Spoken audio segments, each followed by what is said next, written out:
The holidays are a great time to add a little bit of flair to your family gatherings, and here with tips on how you can do exactly that this Thanksgiving is SipTeas.com founder Nicole Young. Welcome back, Nicole. Good to be here, JD. Lovely. So we're going to do some sort of off-the-cuff things, a little bit different for our holidays, yeah? That's right, because Thanksgiving is sort of like this all-American holiday. We're going to inject a little bit of exotic flair and flavors, but in very, very easy ways that anybody can do. And it all starts with how we decorate our table, right? That's right. So if you want to add a little bit of that, I like the sort of Southwestern feel, that kind of rustic with the earth tones. Yeah. You could do it with your place settings, your table accents. You don't have to spend a ton of money. I found all of these at TJ Maxx. They've got great essentials there. None of these things are over $20. So you've got sets of placemats, napkins, even your candles. All these warm, earthy tones, the shades of orange and red. Yeah, it's nice because all the Southwestern colors kind of go with fall and Thanksgiving anyway. Exactly. Right. So you're adding that exotic touch, but you're not going too far off the beaten path with the color scheme. Also, you could reuse them again throughout the year, so you're not buying something that's a one-shot wonder. And then we're going to make a little food, yeah? Yes,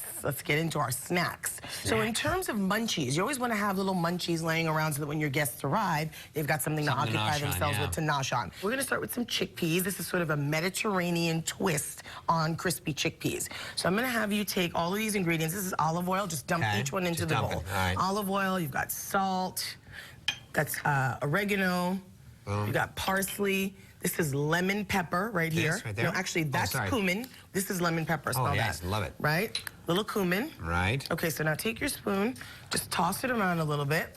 Yeah. And then a trick I like to do is I'm going to have you pour them into this container. Okay. A container with a top. Because then when you cover it, I'm going to shake it, you're going to give it a really good shake. Nice.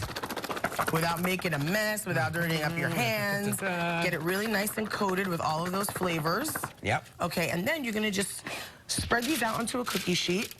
You can prepare it with a little cooking spray. You'd pop them into the oven for about 35 to 40 minutes at 400 degrees. All right, so we bake them up Preheat your oven first. pretty nicely, yeah. Right, and then... So those would go in the oven, and the final product... Oh! After you're done, try that. Okay. Oh, those are delicious. Aren't those nice? They're great. And it's a healthy snack. You control the amount of salt, the seasonings, the oils. So you don't have to worry about anything that's prepackaged, that's like not healthy. I love it. Okay, now we're going to make something. We're going to get a little spice. We're going to get a little spicy, a little exotic again. So shrimp cocktail, that's always a go-to at any party.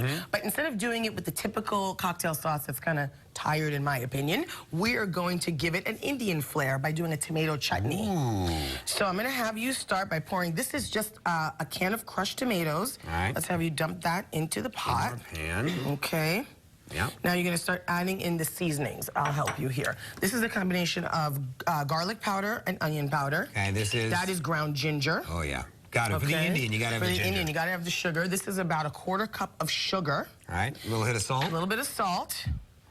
This is some cumin. All right. Then you've got some curry right there. Oh, yeah.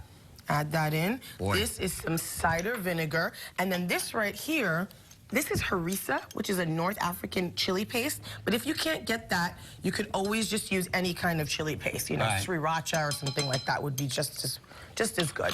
And let that simmer down. But you want to keep on blending it because you want to marry everything, get all those seasonings blended in there. Yeah. Once you see it start to boil up, you turn it down to low, you cover it, and this will simmer for about 45 minutes to an hour. And then I like to serve it in an application like this. Can I try them? Go ahead, try them. All right, I got to try this. I like Indian food. It's got a bit of a kick sometimes, though, right? It does.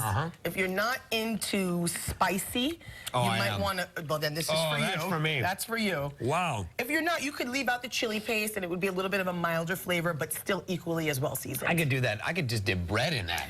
Bread in there. It is so good. This is a great dish. Also, if you wanted to just throw some grilled chicken together, use this as a dipping sauce. The chutney will take you into many places in the kitchen. Oh, fantastic. All right, Nicole, we're not done with you yet. Okay? These are all great tips, and we're going to have these recipes posted on bettertv.com, so check them out. But stay with us, because when we come back, Nicole's going to give us a little sip of Italy. Stick around.